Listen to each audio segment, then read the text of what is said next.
Universe is, of course, the newest theme park in Central Florida and the country. It was the most anticipated park to open. That's one of those popular rides. This is the first major deadly incident to happen. Let's bring in our theme park expert, Matthew Miller. He is America's theme park technologist from Innovated Studios. And Matthew, good to be with you this morning. Tough discussion, but good to be with you.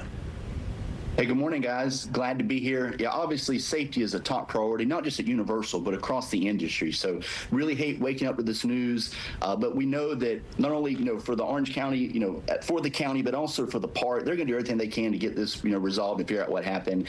We know that when these attractions are built, they're built to the highest level of safety as possible. So obviously, thoughts and prayers out to the family after this incident. Really hate to hear it. Matthew, and in all of our theme parks, there are incidents, there are serious incidents, there are deaths in some case. This could be a health situation, but Universal has to know, is it anything to do with our ride? They can't eliminate that right away. So when you look at this investigation, when there's a death, it takes it to another level. What do you expect to see from them, and what do you think about what they've said at this point? Well, I think the first thing that Universal did right is obviously they acknowledged what happened. They said, listen, we've got to go through and do an investigation. They're going to take their time, go through and check on the attraction. Like I said, when these attractions are built, they're built for years and they're tested for years. So normally when something like this happens, then they're able to say, hey, unfortunately, the guest had some type of health, condition getting on the attraction that was unknown. Again, I don't want to speak for Universal. They're going to go through and figure out what happened here. But really, really hate to hear it because, this doesn't just impact Universal, right? This is an industry-wide.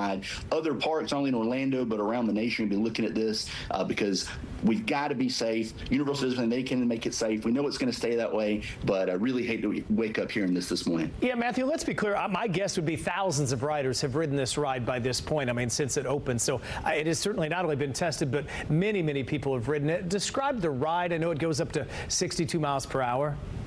It's a dual launching coaster. There's two tracks that are side by side.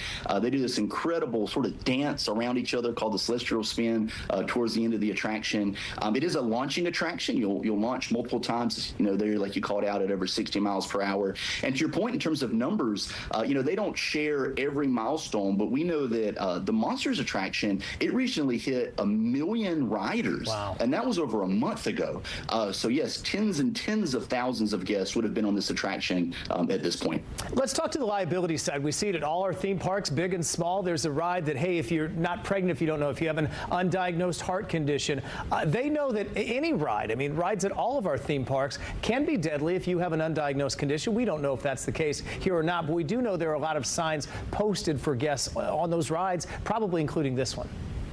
That's right. Yeah, you'll see them not even at the attraction, but well before you get to the attraction. Things like if you're on the website and the mobile app, there's different areas where they'll call out, safety things. A lot of times people ask, well, gosh, why is there a height restriction on a ride? Don't they want my child to be able to ride the ride? All of that plays into the safety of these attractions because, again, the theme parks want to tell a great story. They want you to have fun. But the number one priority at any park in the world is always safety.